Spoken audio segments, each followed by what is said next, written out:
Graça e paz, irmãos. Amém? O Senhor possa, de fato, estar restaurando o amor, né? A palavra de Deus diz que no final dos tempos, por haver a iniquidade, né, se alastrar sobre a terra, o amor de muitos esfriará. E é isso que nós temos visto hoje, em todos os lugares. As relações de amor, eu gosto de citar Balmer, né, que foi um grande sociólogo, faleceu recentemente.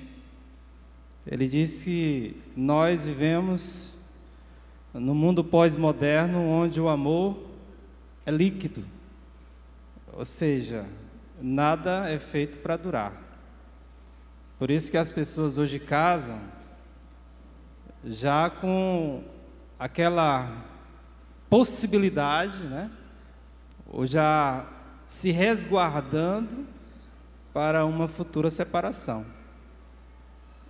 E isso é uma realidade. É um amor de interesses, é um amor onde acaba quando o outro não pode mais retribuir aquilo que ele poderia me dar.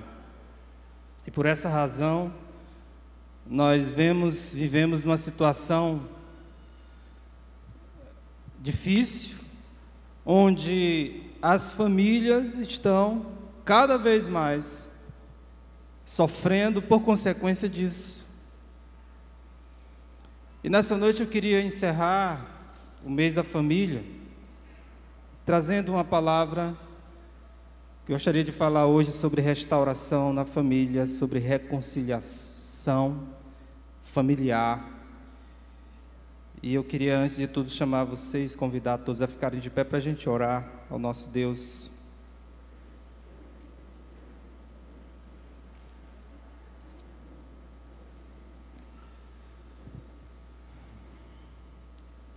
Curve sua cabeça, vamos orar.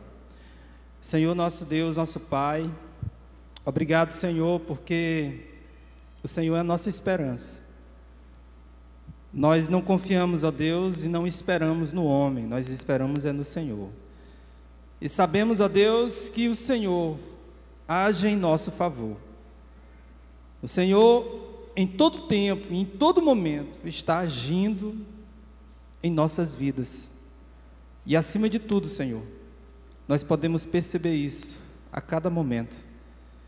Eu te peço nesse momento que Teu Espírito Santo possa dirigir as nossas vidas, falar aos nossos corações essa noite. Essa é a oração que te faço no nome do Teu Filho amado, Jesus Cristo. Amém. Podem sentar. Hoje eu estava compartilhando com o irmão de manhã, uma irmã,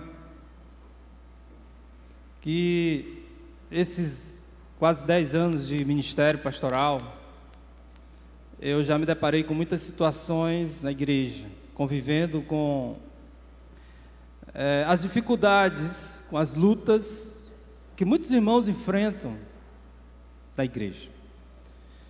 Situações relacionadas a casais tentando se separar, situações relacionadas a filhos com os pais.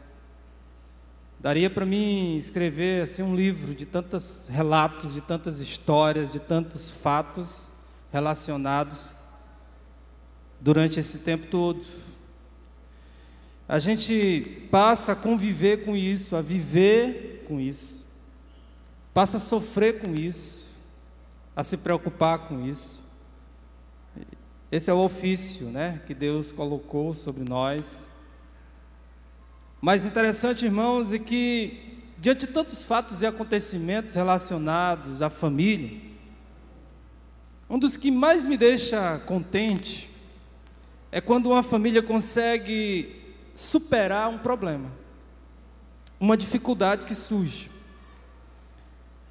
Eu sei que todos nós lidamos com dificuldades. Em toda casa tem dificuldade. Em toda família tem suas dificuldades, tem suas lutas. E creio que não existe uma família isenta de lutas e de dificuldade. Ou existe aqui uma exceção aqui? Se houver, atira a primeira pedra, né? Ou seja, o ambiente familiar é um ambiente propício a conflitos, porque é um ambiente onde reside seres humanos, pessoas, que têm suas dificuldades, suas diferenças. Eu sou muito realista quando vou aconselhar os casais. Aí vem os casaizinhos de namorado, de noiva, e vem para fazer o aconselhamento. Eu sou muito realista. E digo de cara, gente, o casamento foi uma das coisas mais incríveis que aconteceu na minha vida. Mas também foi uma das coisas mais desafiadoras, e tem sido. Porque a convivência é um desafio. É ou não é? Quem concorda comigo aí?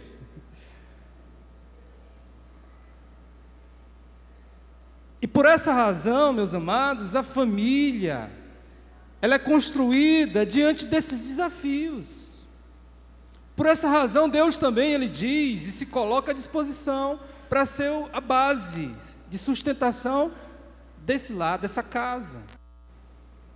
Mas eu digo para minha esposa, né, e nas minhas orações digo, olha, se não fosse o Senhor na nossa vida, o que seria de nós?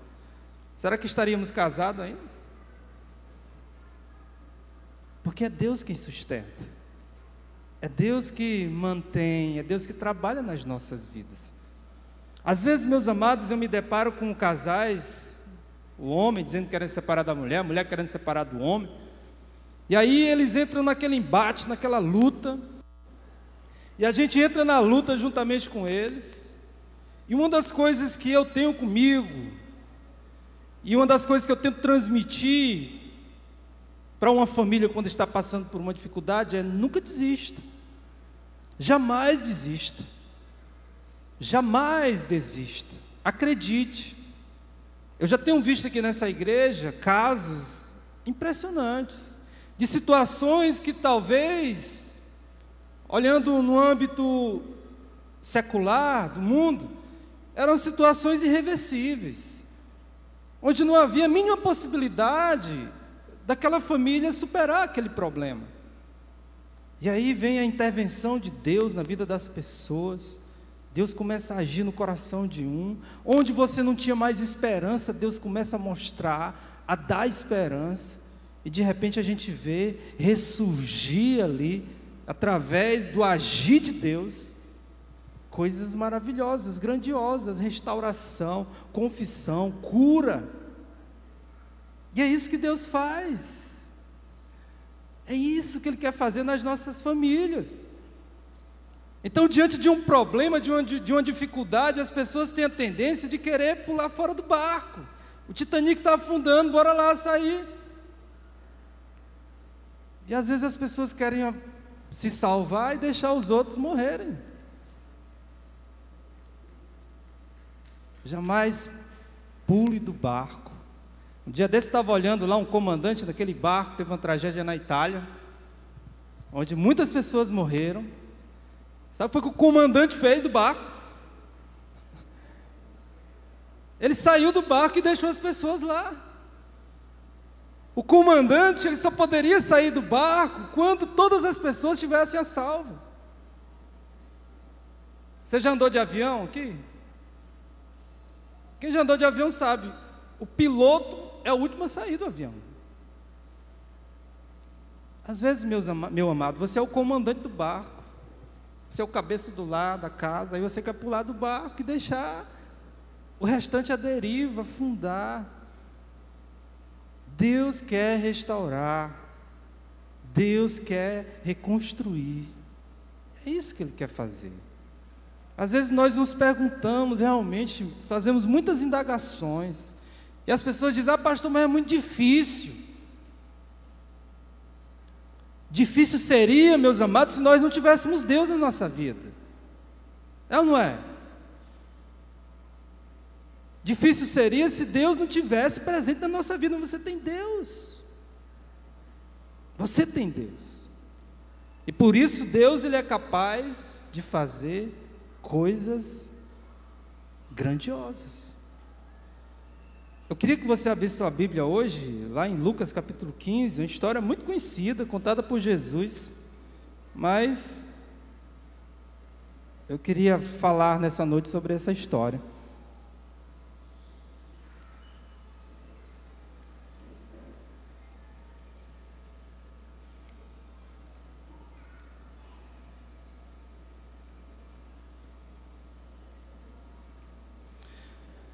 Lucas 15, do 11 ao 24.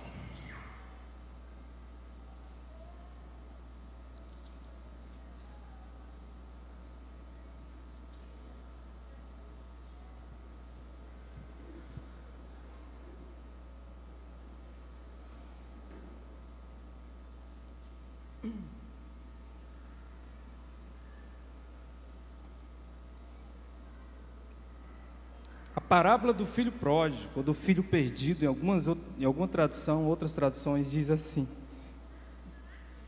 Amados, essa parábola, ela foi proferida por Jesus, quando ele estava ali, conversando com os seus discípulos, e juntamente com alguns saduceus e fariseus. Jesus, ele cita 3 parábolas, se você perceber, é uma sequência. A parábola da ovelha perdida, da dracma perdida, e a parábola do filho pródigo, ou do filho perdido. Por mais interessante a gente notar que essa parábola, ela tem uma conotação dirigida para a graça de Deus, o amor de Deus. A ênfase da parábola, ela está muito voltada para o amor do pai, que é capaz de perdoar um filho ou alguém que o abandona, que sai de casa.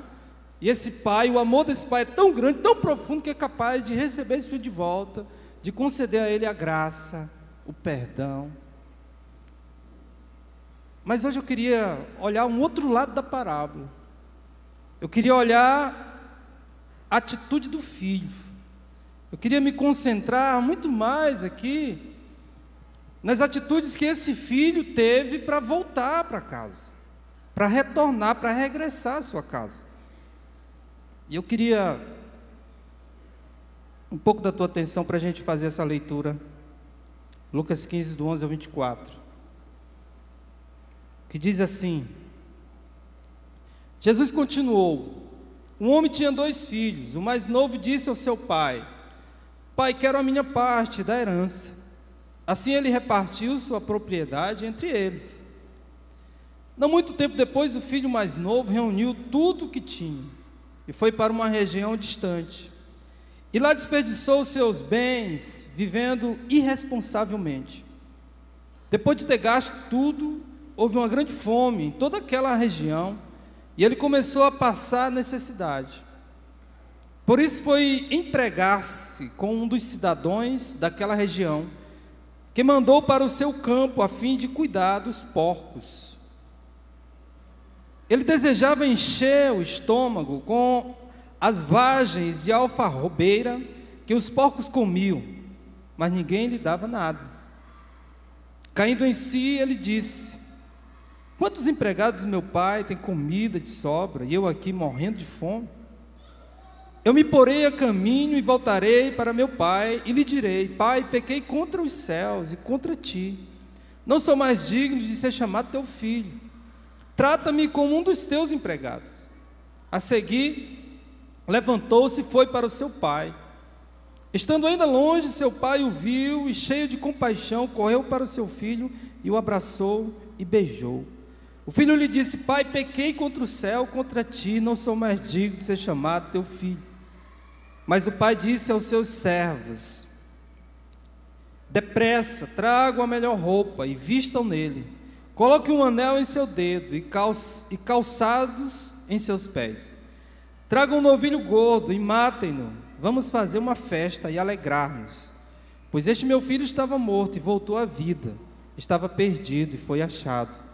E começaram a festejar o seu regresso. Como eu disse para vocês, a história do filho pródigo, além de ser uma história de reconciliação, de restauração, é uma história de perdão, uma história de reconstrução, de reparação. Às vezes, olhando para esse texto, eu me perguntava, o que que levou aquele filho a sair de casa? E às vezes a gente lida com algumas realidades cotidianas. O que que leva um filho a sair de casa? A gente que acompanha algumas situações assim parecidas. O que que faz um filho abandonar o seu lar e simplesmente sair? Se aventurar ou procurar, vamos dizer assim, conhecer uma outra vida, uma outra realidade. Lá em casa nós somos, uma família de 5 irmãos. E lá em casa nós saímos de casa cedo. Não porque foi um ato de rebeldia contra o lar, a casa, os filhos, mas foi uma necessidade. De termos que sair, de termos que procurar emprego e outras coisas. Mas a situação desse filho aqui, descrita na parábola, ela é diferente, vocês vão perceber isso. E podemos aqui imaginar alguns motivos, ao meu ver, que levaram aquele filho a sair de casa.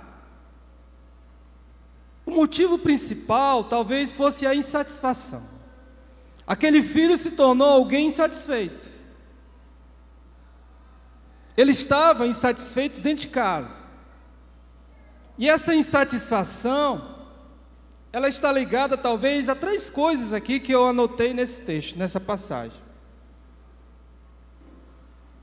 Ele poderia, em primeiro lugar, estar insatisfeito com o que possuía. Ele poderia achar injusto o pai, vamos dizer assim, ter muitos bens, muitas riquezas, ele ser possuidor de uma herança e não poder usufruir daquela herança naquele momento. Ele se torna aqui, nesse texto, uma pessoa voltada para a herança, para os bens.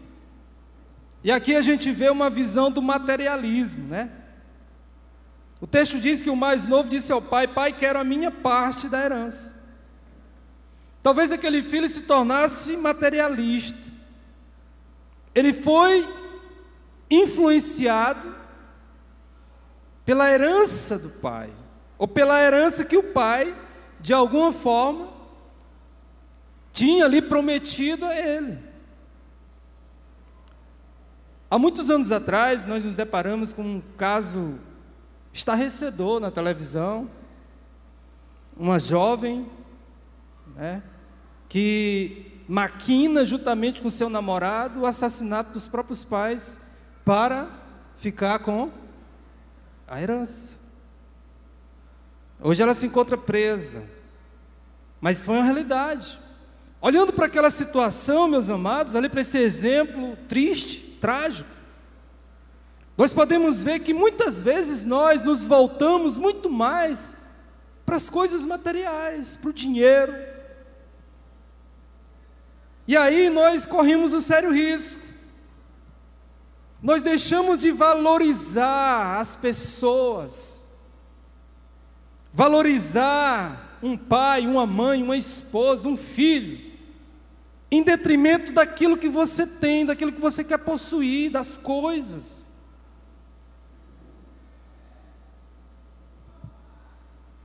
Hoje percebo, irmãos, em muitos relacionamentos, que o material é mais importante do que as pessoas. Às vezes eu visito uma casa e eu saio triste, porque eu percebo que naquela casa, os móveis, a casa, o sofá, a televisão é mais importante do que as pessoas. O cachorro, as plantas, o carro. As pessoas se irritam e criam ali um problema em torno dos bens. E isso é lamentável. Hoje nós vivemos, infelizmente, essa realidade. O cara que valoriza muito mais o carro dele. Como recentemente aconteceu, e a gente se deparou com um caso assim, de uma irmã que tinha um carro aqui, e aconteceu um acidente, carro novo, carro capotou, estragou. Ela liga para o marido para dizer isso, dar a notícia, né? E o marido responde para ela que ela não deveria nem ter ligado para ele, porque ela tinha dado a pior notícia da vida dele. Em nenhum momento se preocupa com a mulher, se ela estava bem, se ela se feriu, se machucou, se quebrou alguma coisa. Mas o carro, o bem, parece que era muito mais importante. E assim a gente vive. O meu salário, o meu dinheiro. Tem um cara aí que recebe dinheiro, os maridos recebem dinheiro, a mulher não sabe quanto é que ele tem. O dinheiro é meu, eu guardo e pronto, meu amigo. É meu. Ele tira lá uma gorjeta e dá para a mulher fazer uma compra disso e daquilo. Eu sou totalmente contra isso, meu irmão. Casamento é unidade. Se você casa com uma pessoa, tudo deve ser compartilhado, não deve ter nada escondido. Então lá em casa é assim. A gente senta na mesa, bora aqui, quanto é que a gente tem? Não é meu, não é dela, é nosso. Aí a gente vive essa realidade. O cara não quer compartilhar para a mulher, ou dizer para a mulher quanto ele tem, com medo da mulher pegar o dinheiro dele, talvez, gastar. Às vezes é mão de onça, não quer gastar com a mulher, não quer investir na mulher. E mulher custa caro mesmo, irmão. Você quer uma mulher bonita, ajeitada, como a minha?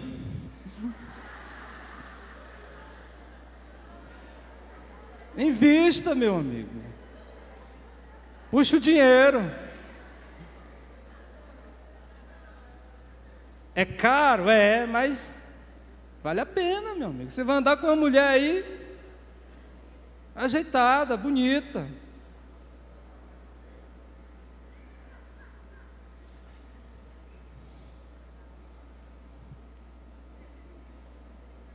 Nós vemos também, meus amados, que a insatisfação desse jovem, ao sair de casa, poderia também ser motivada pela vida monótona que ele vivia. Talvez ele estava na casa do pai ali, vivendo sobre as regras do pai. Talvez esse pai fosse um pai organizado, dissesse: olha, tem hora para chegar em casa, com quem tu andas. E acredito que os pais têm que ser assim mesmo. Esse negócio do pai, tipo assim: olha, deixa o filho ir aí, vou dar uma chave para você chegar na hora que você quiser. Discordo disso. Eu tenho um ponto de vista diferente em relação a isso. Não sei se é porque eu fui criado dessa forma. Mamãe dizia: olha, tem que chegar a tal hora e pronto, tem que chegar. Se chegasse 5 minutos atrasado, a taca comia. E era assim. Ou seja, vivi debaixo de uma casa onde havia regras para tudo. A maneira como meus pais me ensinaram. E é interessante as regras, o limite. Gente, nós vivemos hoje numa sociedade onde as pessoas não têm limite. Os filhos não têm limite. Não tem. Não existe limite dentro de casa. E aí, o que vai ser dessa sociedade? Às vezes eu vejo alguns filhos com comportamento diferente, né? Maltratando as pessoas, falando mal, isso e aquilo, com grosseria. E às vezes eu percebo alguns pais vendo isso e não tomam atitude, não dizem nada. Às vezes até acham graça daquilo. Como vai ser essa pessoa quando crescer? Eu tenho pena da esposa dessa pessoa. E um dia ele for casar com ela.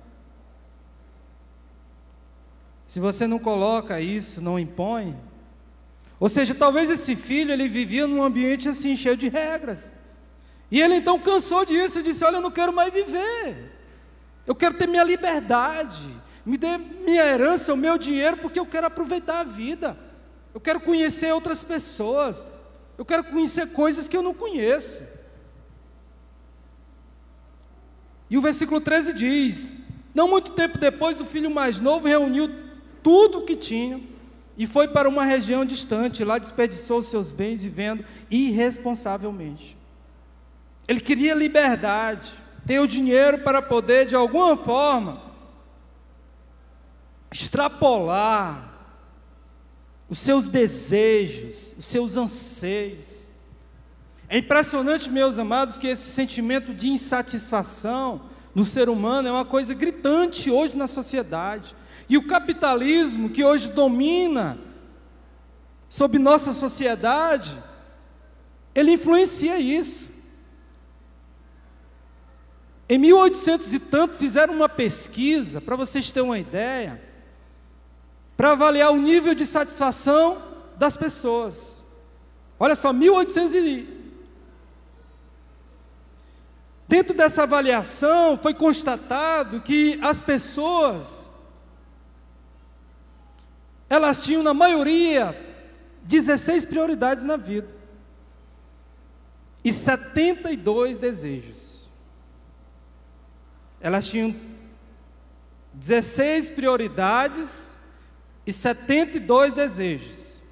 Ou seja, cara, eu desejo um carro, eu desejo aquela roupa, eu desejo aquele sapato, eu desejo aquele celular, eu desejo isso, isso e aquilo. Recentemente fizeram a pesquisa, já nos tempos modernos. Sabe o que foi constatado? Que de 72 desejos, o homem hoje tem 500 desejos. De 16 prioridades passou para 120. E eu não sei onde isso vai parar. É insaciável, é uma coisa que não se esgota, não se esgota. Você compra uma camisa bem aqui, amanhã a empresa lá lança outra camisa e você vai sentir desejo de comprar aquela outra camisa. É assim com o carro, com o celular, com tudo, o tênis. E aí você vai se endividar, vai colocar uma corda no pescoço, simplesmente para alimentar os teus desejos. Desejos, na maioria, que não são prioridades. E aí a gente vive uma sociedade que desperdiça, que joga fora tantos recursos. E a gente vê, por exemplo, uma África, países que vivem numa situação de calamidade por falta de quê? Por falta de sensibilidade das pessoas. O que nós poderíamos fazer, o que cada um poderia fazer. Ou seja, aquele jovem, meus amados, ele cansou de viver aquela vida dentro de casa. Eu sempre digo para algumas pessoas que vão se aventurar em mudanças na vida. Eu digo, olha, quando você vai fazer uma mudança na sua vida, você precisa fazer algumas perguntas. Às vezes o cara quer sair de casa, quer deixar a mulher, quer deixar a família. E aí é importante se fazer algumas perguntas, antes de você tomar essa decisão, antes de quebrar a cara, antes de se aventurar por um caminho que talvez vai ser mais difícil. É isso mesmo que eu devo fazer? Será que isso é o certo a fazer? Que custo isso vai me trazer? 3 perguntinhas que você poderia facilmente fazer. Porque às vezes, irmãos, quando o negócio se destrói, se estraga, é muito mais difícil consertar. É muito mais difícil. A atitude do filho, irmãos, revela rebeldia, inconsequência, agiu sem pensar. Quantos de nós estamos agindo sem pensar por aí, tomando atitude precipitada? Eu fui dar uma palestra sábado passado lá na igreja do Saci sobre finanças, né? E eu vi uma pesquisa que a maioria das coisas que nós compramos, das nossas atitudes em comprar, elas são precipitadas. Por quê? Porque nós compramos coisas que nós não precisamos, que não é essencial. escolhas erradas que nós fazemos. E aí depois o cara está vivendo uma situação difícil, e para reparar isso é complicado. Ele percebe que a conta do cartão de crédito dele chegou a R$ 5.000, mas quando ele chega a isso e percebe que não pode mais contar, ou, aliás, pagar aquela conta, para ele tentar pagar aquilo ali vai ser muito mais difícil. Então por isso é importante pensar antes de agir. Por último, eu queria observar também outra coisa importante sobre a atitude desse filho de sair de casa. Talvez esse filho ele poderia estar insatisfeito com o próprio pai, um problema de relacionamento com o pai. E aqui a gente se revela o orgulho talvez do filho. O texto aqui diz que esse filho ele parte para uma região distante, está aí no texto. Não muito tempo depois, o filho mais novo reuniu tudo que ele tinha e foi para uma região distante. Ou seja, ele foi para longe do pai, para um lugar bem longe. Por que ele não pegou isso, comprou, se realmente ele tivesse aí uma sensatez, sei lá, vou ficar perto aqui de casa, da família, mas quero viver minha vida, vou alugar uma casa, vou viver minha vida dessa forma. O texto mostra que esse filho, ele vai para um lugar distante. Olhando aqui nesse ponto de vista, irmãos, dos relacionamentos, muitas vezes preferimos fugir do que tratar nossos relacionamentos. Nós preferimos nos distanciar. Nós preferimos sair de perto, para não tratar do problema. E geralmente, facilmente, quando nós temos problemas, nós encontramos um culpado, facilmente. O culpado é fulano, o culpado foi meu pai. A culpa de eu estar fora de casa é do meu pai, da minha mãe. Eu já dei meu exemplo aqui que eu poderia ter muitos motivos para culpar meu pai diante de tantas situações que eu vivi na vida. E percebo que, apesar das falhas dele, a culpa não era dele. Porque quem escolhe sou eu. Quem que faz a escolha? É você. Por mais que um pai possa interferir na vida de um filho, por mais que um pai, por mais ruim que ele seja, quem faz a escolha e toma a decisão é o filho. Eu conheço pessoas, irmãos, que nasceram em ambientes totalmente difíceis e que hoje são pessoas de bem, são pessoas que de alguma maneira superaram aquelas situações, aquelas dificuldades, não culpam ninguém. O grande problema, meus amados, é que nós não queremos tratar nossos relacionamentos, nossos problemas. Nós nos escondemos, nós fugimos, vamos para outro lugar distante, porque nós não queremos tratar. Isso mostra talvez que esse filho fosse orgulhoso, tão orgulhoso que ele preferiu passar uma humilhante situação, para então reconhecer a necessidade de reatar o relacionamento com o pai. A situação dele se torna tão complicada, que quando o dinheiro acaba, quando os amigos foram embora, porque quando o dinheiro acaba, os amigos vão embora, né? E hoje é interessante, né, que a pessoa diz assim, eu tenho 50 amigos, 100 amigos aí na rede social, no Facebook, no WhatsApp. E aí quando você precisa, no momento difícil, nenhum aparece.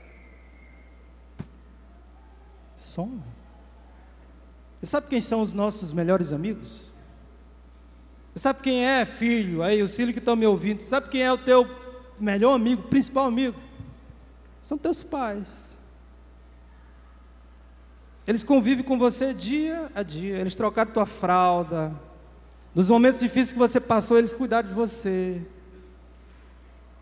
E aí hoje você se acha no direito de dizer que eles não são teus amigos, que os melhores amigos são aqueles que estão fora, ou aqueles da internet, sei lá. Aquele jovem, movido por um orgulho, ele prefere, meus amados, passar por uma situação difícil. Ele vai parar num chiqueiro, literalmente, né? Porque foi cuidar de porcos. Onde é que porcos vivem? Porco vive aonde é? No chiqueiro. E a situação dele era tão triste que ele não tinha nem o que comer. Ele sentia desejo de comer a comida dos porcos. Tudo por conta de quê? Do orgulho. Porque na hora que o dinheiro acabou, ele poderia pensar: rapaz, eu tenho um pai, tenho uma casa, eu vou voltar. Mas não. Ele prefere endurecer o coração e talvez dizer assim: não, eu vou conseguir mostrar para o meu pai que eu consigo viver sozinho, que eu não preciso dele.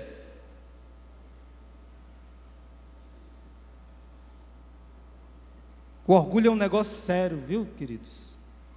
Te vê esses políticos aí na televisão, o cara é filmado, é mostrado, é gravado, e aí o cara diz que não tem nada com aquilo ali.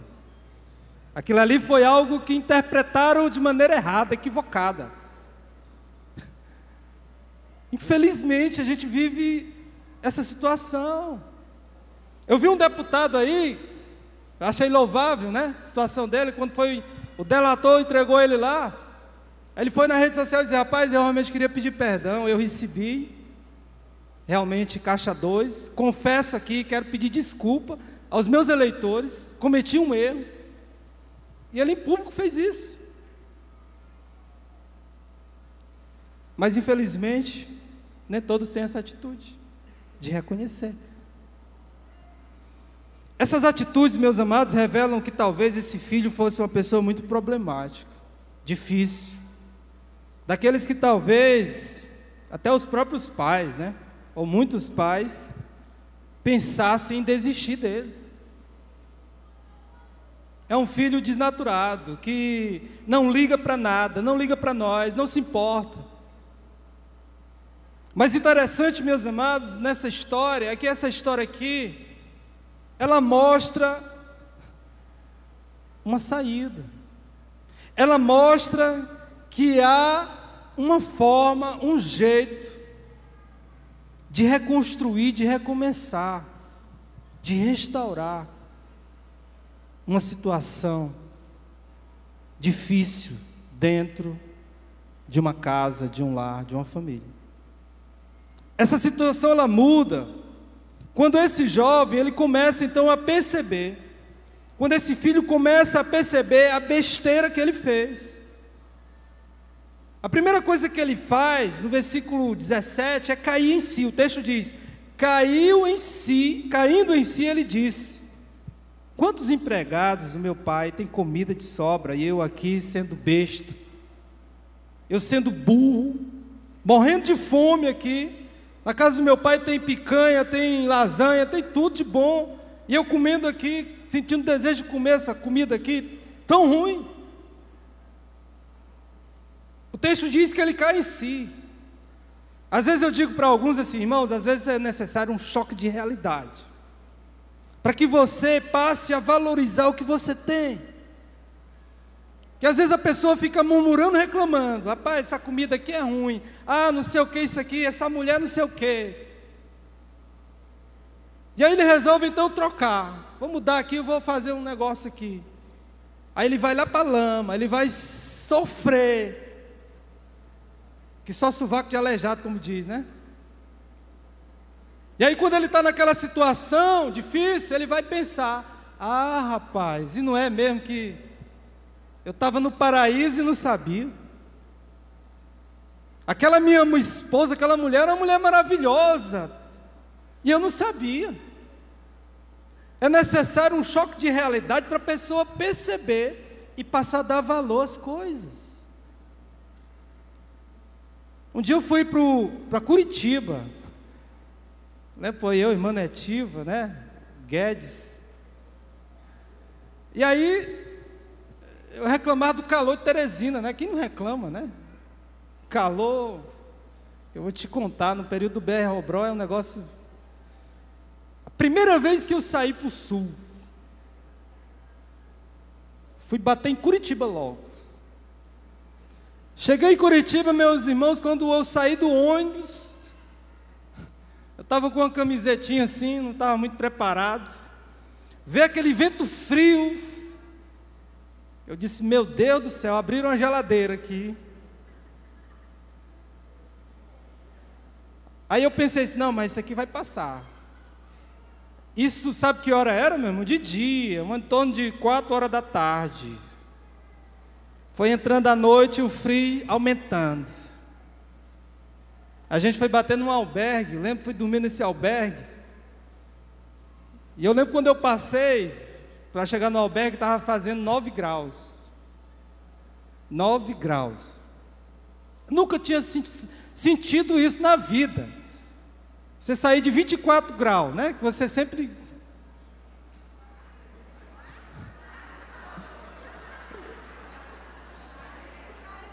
...24 no Shopping Teresina, né?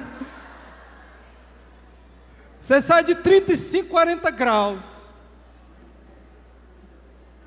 E aí você pega um frio de 9 graus. E ali eu estava naquele albergue lá. Eu fui dormir numa cama, irmãos, eu sentei no colchão, era um gelo só. Eu disse, rapaz, não vou dormir nessa cama, não tem condição. Eu dormi no chão, irmãos. Peguei os panos tudinho da cama e joguei por cima de mim.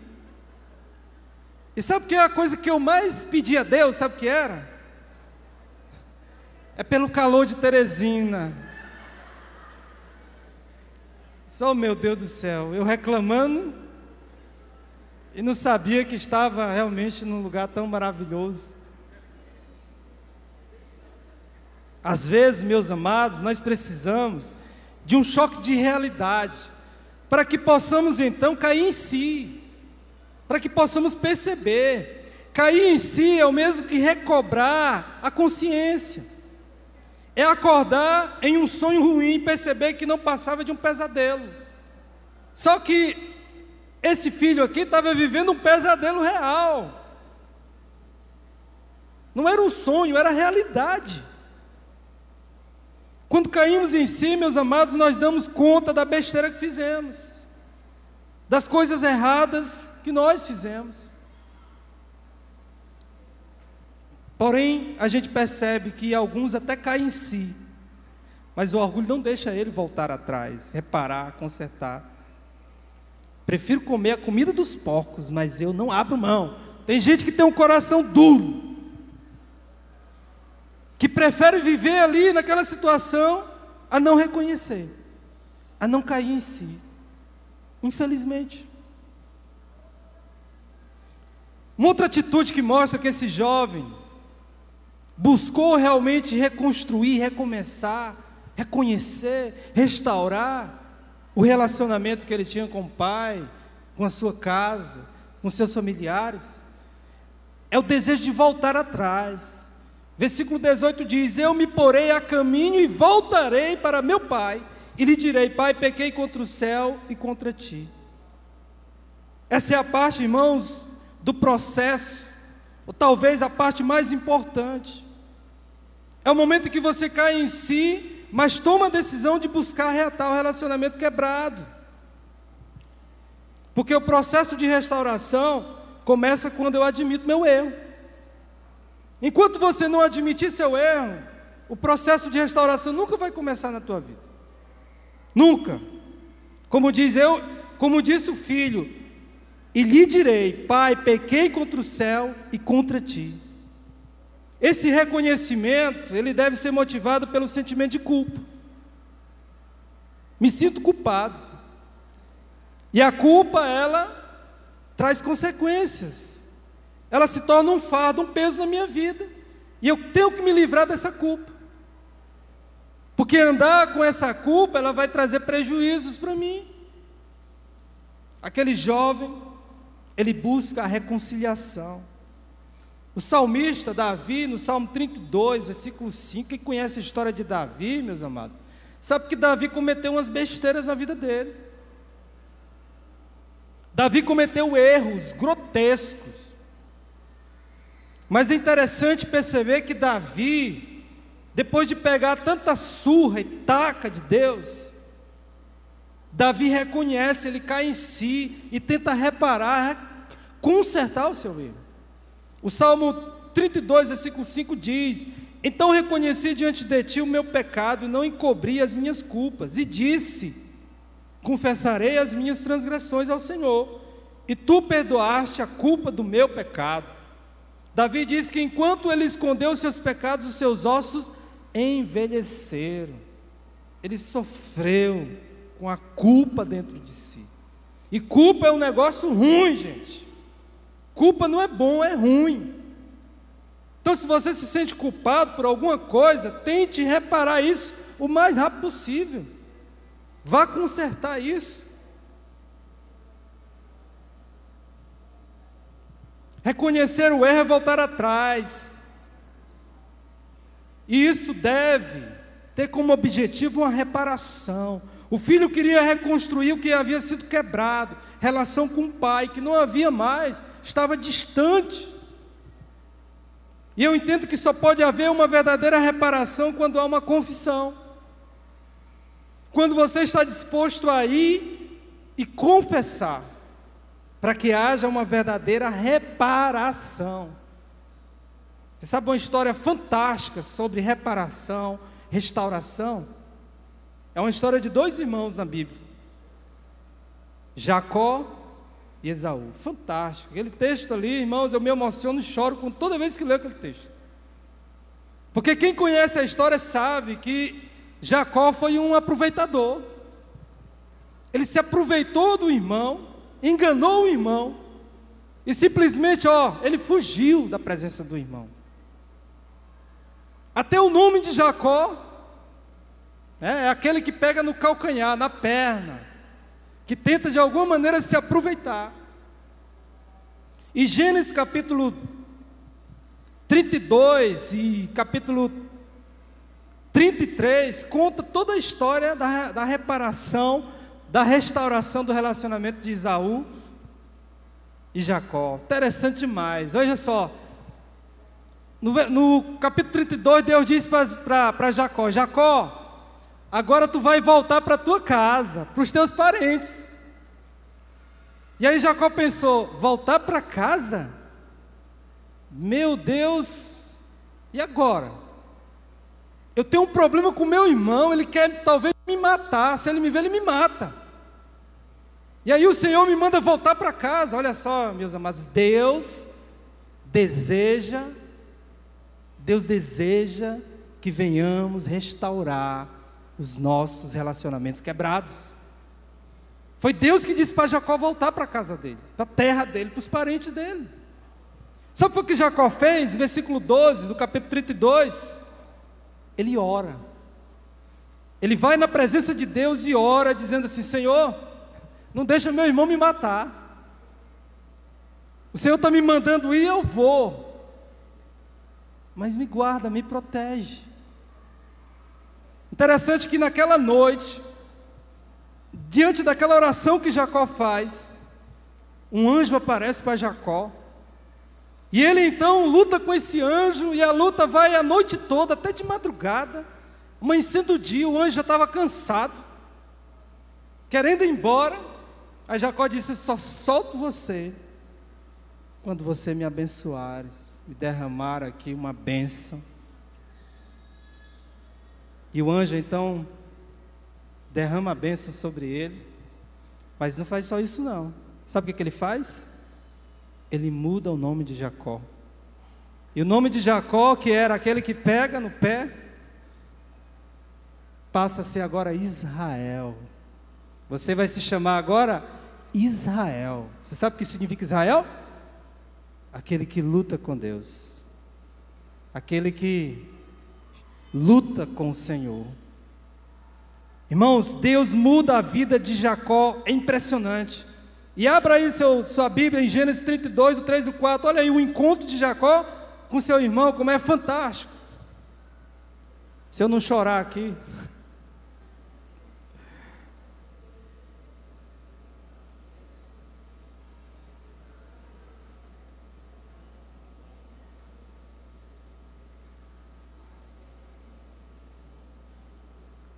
Jacó foi esperto, irmãos, ele mandou logo um mensageiro levando um monte de cabra, cabrito, para encontrar com o irmão dele e dizer assim: ó, aqui que Jacó está mandando para ti, um presente, para apaziguar talvez ali o coração do irmão. O texto diz assim, irmãos, Gênesis 33, do 3 ao 4, diz assim, Gênesis 33, do 3 ao 4, diz assim: ele mesmo passou à frente, e ao aproximar-se do seu irmão, curvou-se até o chão 7 vezes, no sinal de humilhação, de reconhecimento. Talvez ali naquele momento Jacó estava se humilhando para o seu próprio irmão, dizendo: irmão, eu errei contra ti, eu cometi uma coisa muito errada contra ti. E é interessante a atitude de Esaú, né? O texto diz que Esaú corre ao encontro de Jacó, o abraça no pescoço e beija, e eles choram. Gente, que coisa linda isso aqui. Fica a imaginar a cena aqui, Esaú abraçando Jacó e os dois chorando ali. Jacó arrependido, quebrantado. E a atitude de Jacó é impressionante, né? Ela quebranta o irmão dele. Às vezes a gente não quer reparar alguma coisa, irmãos, pensando assim: ah, mas fulano de tal não vai me perdoar. Ah, mas se eu for lá, que fulano de tal vai falar um monte de coisa para mim. Esse era o pensamento de quê? De Jacó. Ah, meu irmão vai me matar. Quando ele encontra o irmão, ele se humilha, ele reconhece, e aquilo ali desarma o irmão, de tal forma que o irmão chora nos seus braços. Coisa fantástica, querido. Às vezes nós nos deparamos com situações assim, situação de irmão que não fala com o outro, de filho que não fala com o pai, de pai que não fala com o filho. E isso, meus amados, eu sei que, por mais que alguém pode dizer assim: ah, pastor, mas você não sabe o que aconteceu. Mas olha um exemplo aqui, meus amados, claro, real. Nós temos um exemplo de Davi, de José também, impressionante o que os irmãos de José fizeram com ele.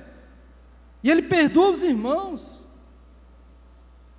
Deus quer restaurar, quer transformar, Ele quer reparar os nossos relacionamentos quebrados, destruídos. Eu queria encerrar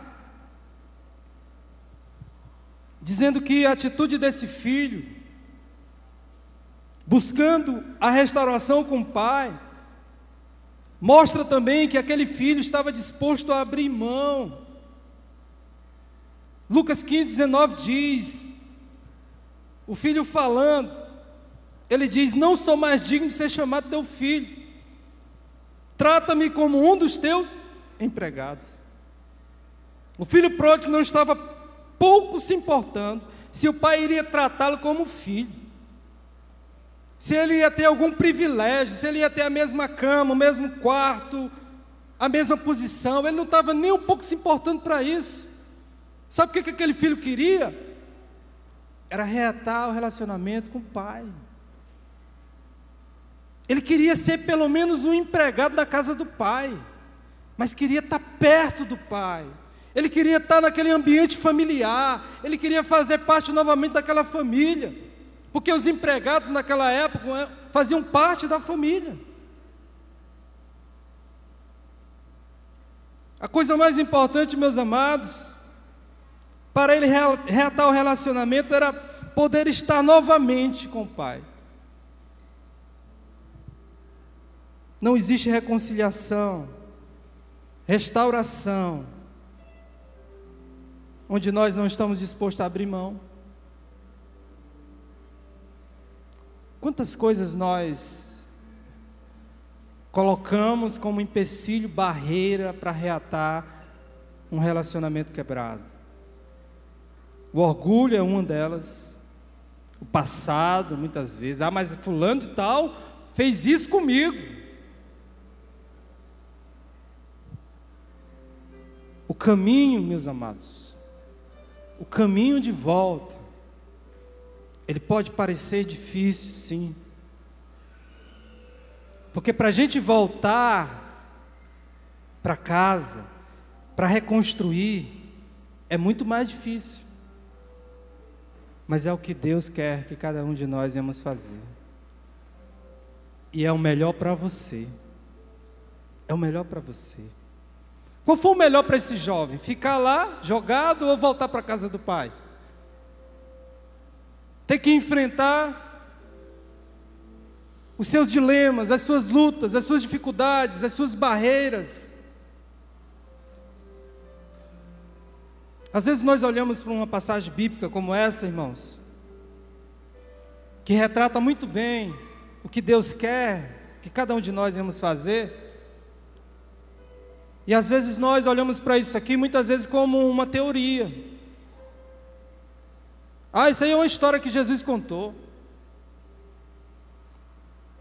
O caminho de volta, o caminho da reconstrução, da restauração, é o caminho que Deus quer que todos nós venhamos fazer. Às vezes eu cometo erro com minha filha. Eu tomo atitudes com ela, muitas vezes, que eu não deveria tomar. E às vezes, o orgulho da gente não quer deixar a gente reparar aquilo. De pedir perdão para um filho. Mas eu sou o pai dela. Tenho que pedir perdão para filho?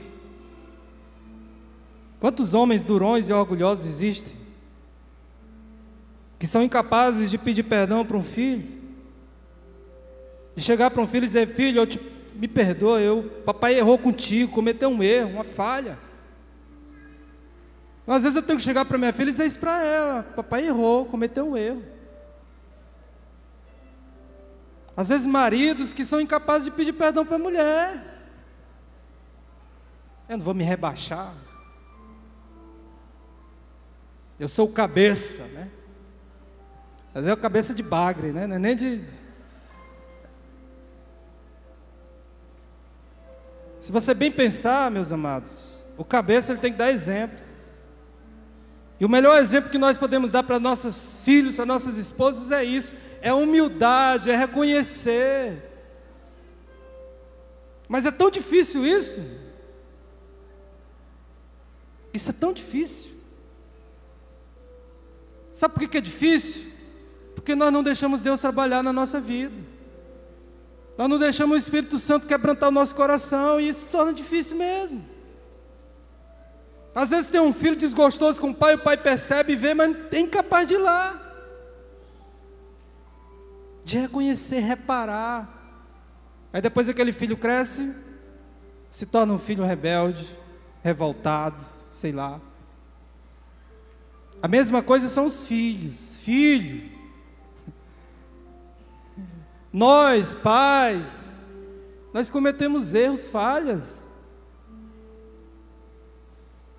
E nós precisamos admitir isso. Mas os filhos precisam também entender que ser pai é uma luta, é um desafio.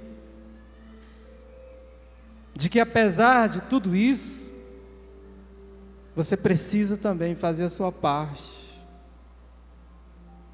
De contribuir, de colaborar, de reconstruir, de reparar. Eu entendo, irmãos, que a reconstrução da família, quando o muro cai, quando uma casa está desmoronando, é um trabalho de todos. Todos têm que estar envolvidos nesse trabalho. Não é o trabalho só da mãe, não é o trabalho só do pai, não é o trabalho só de um ou daquilo. Todos têm que se unirem para reconstruir. Tem que fazer como Neemias,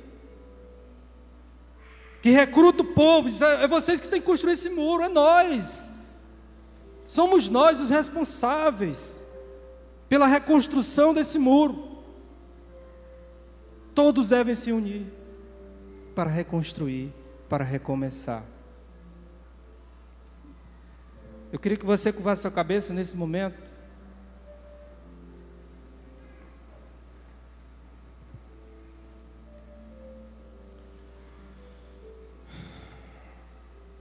Eu não sei que tipo de dificuldade, de conflito Eu não sei o que precisa ser reparado na tua casa, na tua família, nos teus relacionamentos.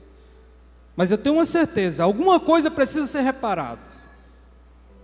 Alguma coisa.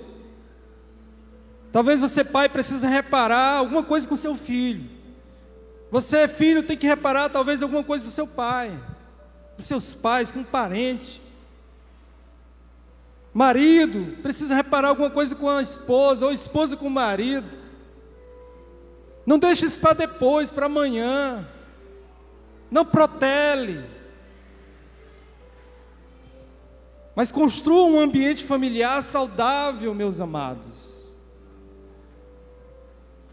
Deixe de lado o orgulho, deixe de lado a arrogância, a autossuficiência, a humildade. É a melhor atitude.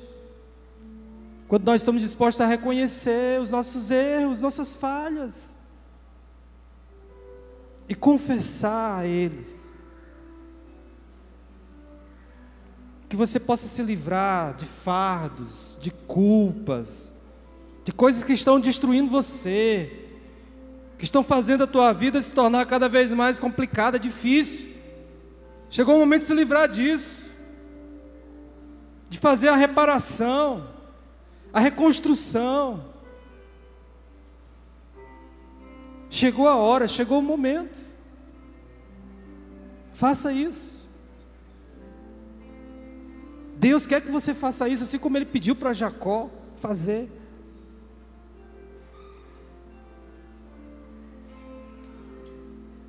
Peça a Deus nesse momento, assim como Jacó ora ao Senhor. Eu também nessa noite gostaria de perguntar, se tem alguém aqui nessa noite que queira entregar sua vida a Jesus Cristo. Deus é um Pai amoroso, que quer salvar você, um Pai que oferece os seus braços, um Pai que está 24 horas à tua disposição. E Ele nessa noite, Ele quer que você tome uma decisão de se lançar nos braços dEle, de dizer: Senhor, eu reconheço que Tu é meu Pai, e eu quero nesse momento entregar minha vida para Ti. Alguém nessa noite que queira entregar sua vida a Jesus Cristo, que reconhece? Você pode levantar a tua mão de onde você estiver. Queria orar por você. Alguém nessa noite?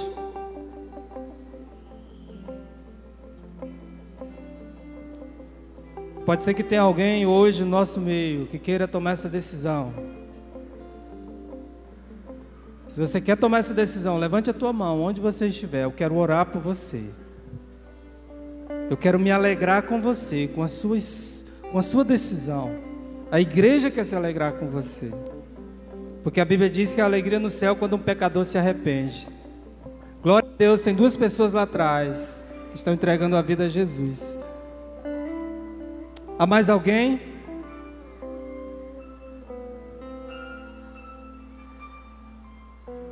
Eu queria chamar essas duas pessoas aqui na frente. Se tem alguém aí que trouxe, pode acompanhá-las. Eu queria orar por vocês. Glória a Deus. Vamos ficar de pé, igreja?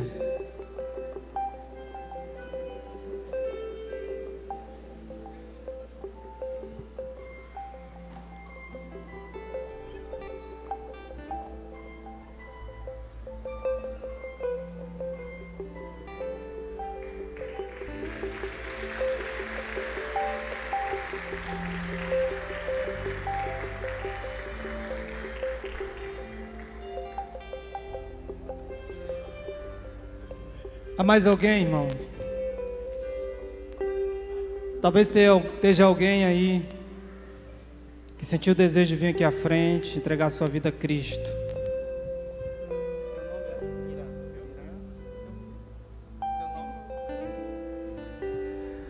Eu acho que a maior alegria de um pai é ver um filho se converter, né, irmão?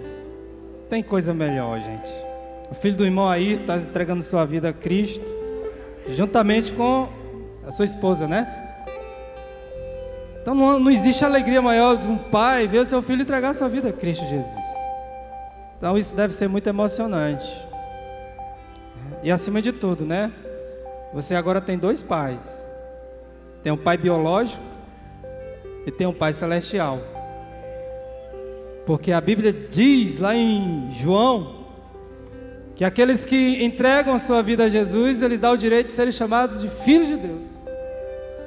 Então você é filho agora de Deus. Você pode contar com um pai presente, que está contigo, que vai estar com vocês nessa caminhada daqui para frente. Eu queria nesse momento, também se tem alguém aqui na igreja, se é um irmão, um crente, que esteja passando por uma situação familiar, que queira oração de restauração, de cura talvez, familiar. Se você quiser vir aqui à frente, eu queria também orar por você. Você pode sair do seu lugar e vir aqui na frente. Queria fazer esse momento também um momento de oração pela família, ok? Chamar o pastor Ivan bem aqui, para vir aqui à frente. Nós vamos orar, vamos interceder, gente. Olha, você crê nesse Deus? Você crê? Você crê que Deus pode restaurar? Diga amém. Deus pode restaurar, meu irmão. Deus pode consertar qualquer coisa.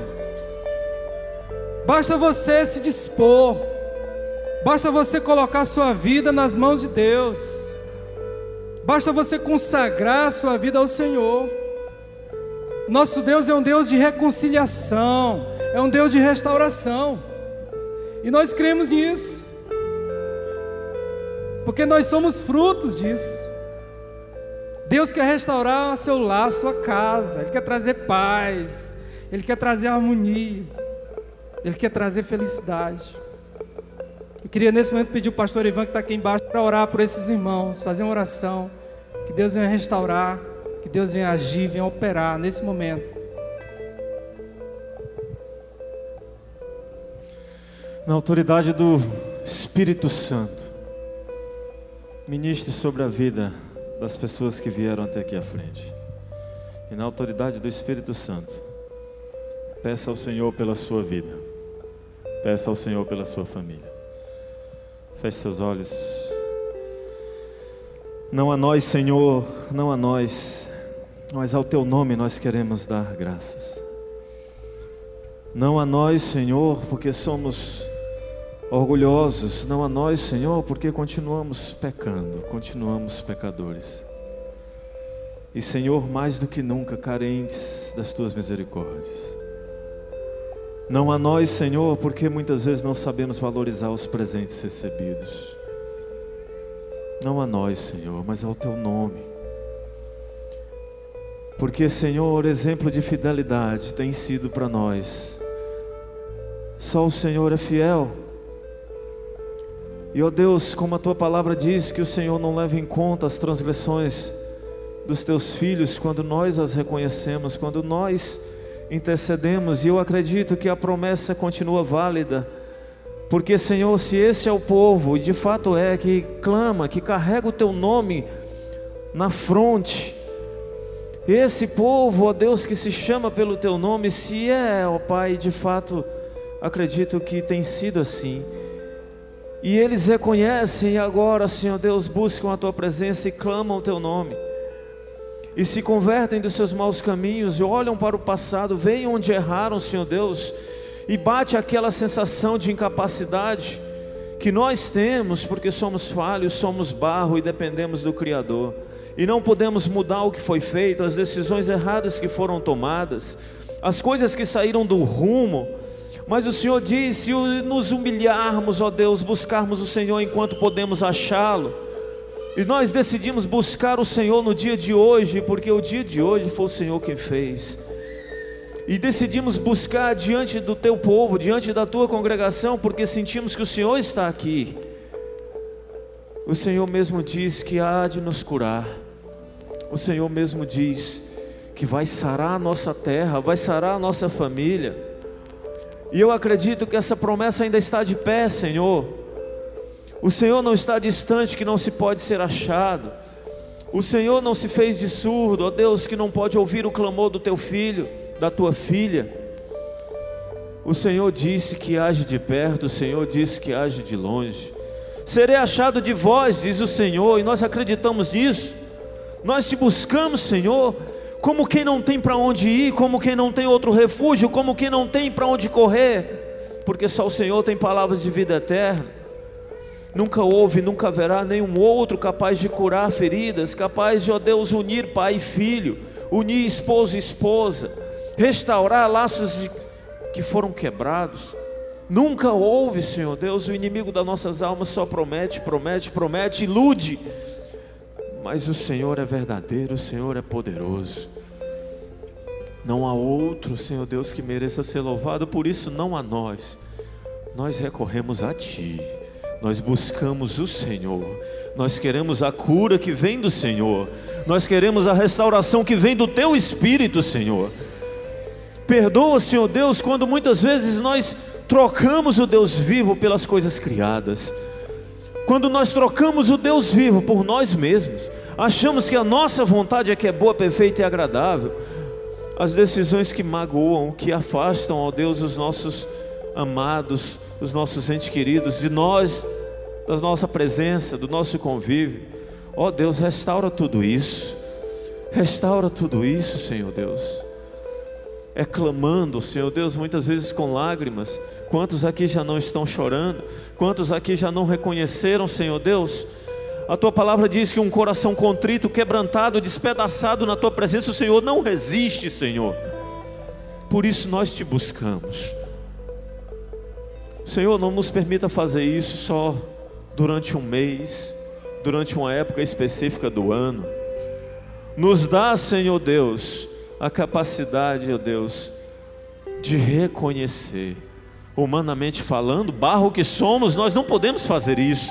Nós precisamos do Teu Espírito, que é consolador, mas que também convence. Convence, Senhor Deus, da palavra áspera que foi proferida e que já não pode retornar à boca, que já não pode ser engolida. Convence, Senhor Deus, da atitude de grosseria, da atitude impensada. Ó Espírito Santo de Deus, nós clamamos a Ti. Nos convence de que não é tarde para Te buscar, que não é tarde para se arrepender, Senhor. Tu nos constituíste reino e sacerdote, Pai. Nós somos sacerdócio real, o Senhor que não virou as costas para nós, que não desejou a nossa morte quando nós a merecíamos. O Senhor nos trouxe para a Tua família, para a família real, nos tornou co-herdeiros com Cristo de tudo que o Senhor criou. Senhor, nos convence de que nós somos sacerdotes, para que possamos interceder pelo nosso pecado, pelo pecado da nossa família, que nós possamos ministrar também a palavra de cura uns aos outros, que nós possamos ministrar, Senhor Deus, tomar posse deste ofício de sacerdote, homens e mulheres aqui presentes, para ministrar a salvação do Senhor. Não nos retira, Senhor Deus, jamais a alegria da Tua salvação, pois é em prol da família, é em prol de maridos, é em prol de esposas, de filhos, que nós clamamos em nome de Jesus, Senhor, em nome de Jesus.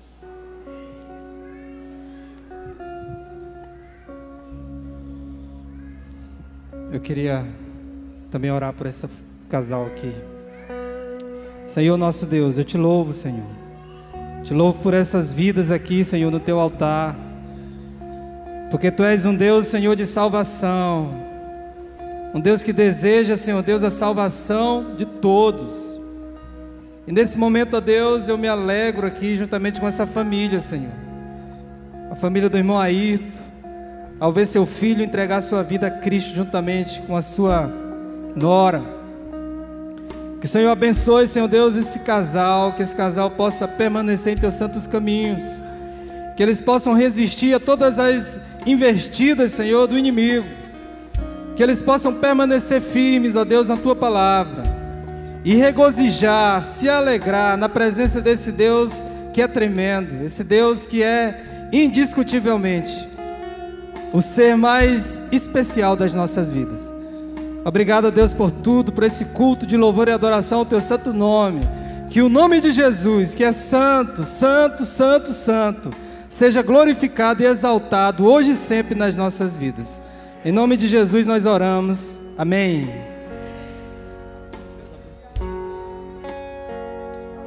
Povos se curvam, as bocas se abrem, as mãos se levantam para dizer que tu és o Rei, para dizer que tu és o Senhor. Teu reino é sempre eterno, firmado em misericórdia, justiça e igualdade, bondade e fidelidade.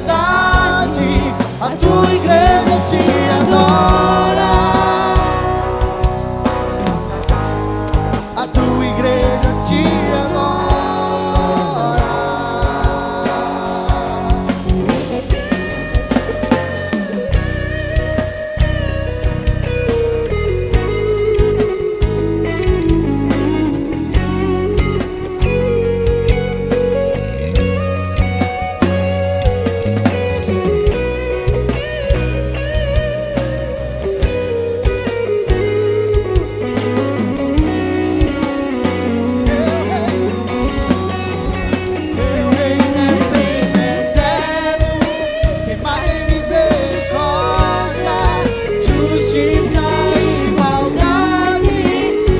Fidelidade.